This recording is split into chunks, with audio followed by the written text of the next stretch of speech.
On fait de l'électricité de la même façon aux États-Unis, au Japon qu'en France, et c'est privé.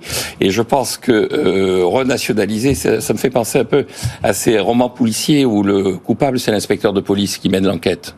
Donc là, le coupable, c'est celui qui va essayer, soi-disant, de découvrir où est le problème. Le problème, c'est lui. Le problème, ça, je suis un peu d'accord quand même. C'est l'État. Je suis un peu d'accord. C'est l'État. Faut arrêter les commissions d'enquête, on a la réponse. Moi, je pense que le problème, certes, est industriel, mais le vrai problème, c'est l'actionnaire. Le vrai problème, c'est pas la façon dont l'équipe à la tête d'EDF a géré EDF.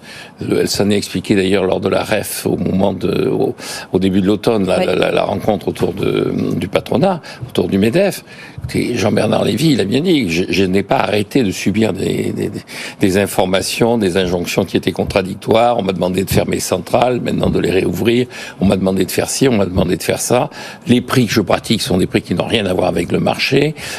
Pendant des années, EDF était à la pointe sur quel est le bon prix de l'électricité. Tous les étudiants en économie apprennent ce qu'on appelle la règle de Ramsey boiteux. Pourquoi boiteux? Parce que Marcel Boiteux était un des PDG historiques d'EDF et c'est lui qui avait expliqué sur le plan théorique quel devait être le prix de l'électricité. Maintenant, le prix de l'électricité, c'est n'importe quoi. Donc le problème d'EDF, à mon avis, c'est pas tellement l'industrie, c'est l'État. Et donc moi, la solution, je l'ai. C'est sortez l'État, mais vite, il y a urgence. Oh, une privatisation, bah oui. Privatisons. Tout à l'heure, Nicolas Dos disait, mais qui peut racheter ça? Je dis, on en est arrivé à cette situation. Dans un pays où l'électricité joue un tel rôle, la principale compagnie d'électricité est invendable. Vous vous rendez compte l'aberration dans laquelle nous vivons?